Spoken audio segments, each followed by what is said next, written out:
Tigers in the Mud plunges readers into the ferocious battles of the Eastern Front during World War II through the eyes of Otto Carius, one of Germany's most distinguished tank commanders. Commanding the legendary Tiger tanks, Carius recounts his gripping and adrenaline-charged encounters with Soviet forces. We find him about to invade Russia. Let's begin. We moved to the border on June 21st. After receiving a situation report, we finally knew what our upcoming role would be. Everyone displayed an icy, calm demeanor, although inside we were all extremely excited. The tension became almost unbearable during the night. Our hearts were practically pounding out of our chests when we heard the bomber and Stuka squadrons thundering eastward over the division. We were positioned on the edge of a wood south of Kalwaria. Our commander had placed a civilian radio on his tank. It officially proclaimed the start of the Russian campaign 5 minutes before X hour. Except for a few officers and NCOs, none of us had seen action yet. The only live rounds we had heard were on a range. We had trust in the old hands. They already had their iron crosses and assault badges, and they gave an impression of unshakable calm. For everyone else, stomachs and bladders became restless. We believed the Russians would open fire any minute, but everything remained quiet, and to our relief we received the attack order. We broke through the border position southwest of Kalwaria. As we reached Olita in the evening, after a 120-kilometer road march, we felt almost like old veterans. Even so, we were happy when we halted, as our senses had been strained to the utmost on the march during the day. We had kept our weapons at the ready. Every man was at his post. As the loader, I had the worst position. Not only could I not see anything, I also never got to stick my nose out into the fresh air. The scorching heat in our crate was almost unbearable. Every barn we approached caused some excitement, but not a single one was occupied. With enormous curiosity, I waited for the descriptions from our tank commander. I thought it was terribly exciting when he reported seeing his first dead Russian. With both anticipation and anxiety, we waited for our first contact with the Russians. But nothing of the sort happened. Since we weren't at the Point Battalion, we could only count on contact if the advance was held up. And so we reached the first objective of the day, the airfield at Olita, without incident. We happily peeled out of our dust-encrusted uniforms and were glad to finally find some water for a proper cleaning up. "I never imagined the war running just like the training schedule," said our gunner, who showed no limit to his desire to clean up. "Pretty nice war here," chortled our tank commander, Unteroffizier Dahler. This was after he finally pulled his head out of a wash bucket in what appeared to be a never-ending procedure. He has been in France the year before. That thought had bolstered my confidence as I rode into action for the first time, excited, but also somewhat fearful. We literally had to dig our weapons out of the dirt. In case of the real thing, none of them would have functioned. We got everything spick and span and looked forward to the evening meal. "Those flyboys really went to town here," our radio operator said while cleaning weapons. He was looking over to the edge of the woods where the Russian aircraft had been caught on the ground during the first strikes by the Luftwaffe. We had taken off our uniforms and felt as good as gold. Thoughts of those cigarette album pictures we had collected so passionately years before popped involuntarily into my mind. Bivouac in enemy territory. Suddenly it started buzzing around our heads. "Damn it to hell," our commander cursed. He lay next to me in the muck. But he wasn't cursing the enemy fire, only my clumsiness. I was lying on his crust of army bread. It was a rather unromantic baptism of fire. The Russians were still in the woods around the airfield. They had pulled themselves together after the initial shock of the day and began shooting at us. Before we really knew what was happening, we were back in our tanks. And then we drove into our first night action, as if we had never done anything else for years on end. I was surprised at how quiet we had all become once we knew that what we were doing was in deadly earnest. We almost felt like old-timers the next day when we helped out at the tank battle at Olita. We helped force the crossing over the Niemen.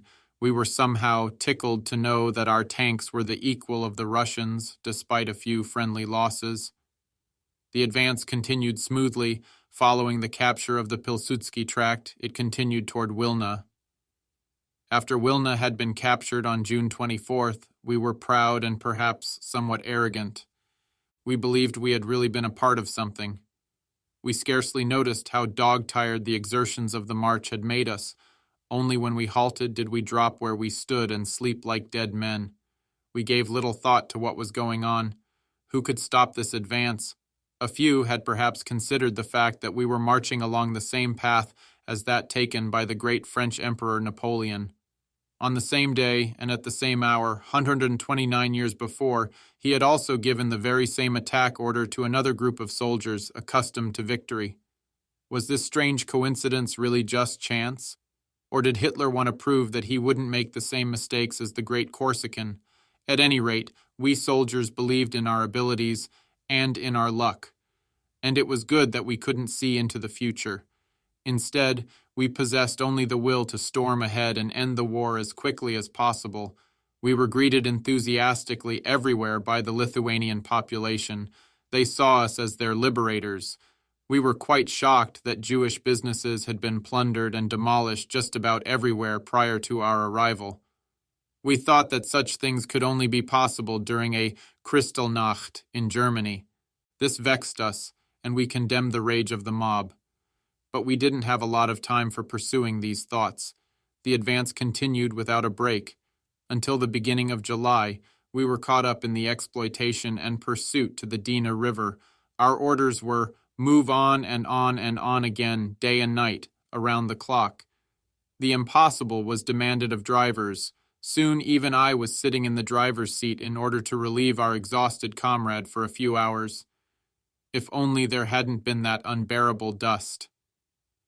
We wrapped cloth around our noses and mouths in order to breathe through the clouds of dust which hung over the roads. We had long since dropped the vision blocks in the Arner so we could at least see something.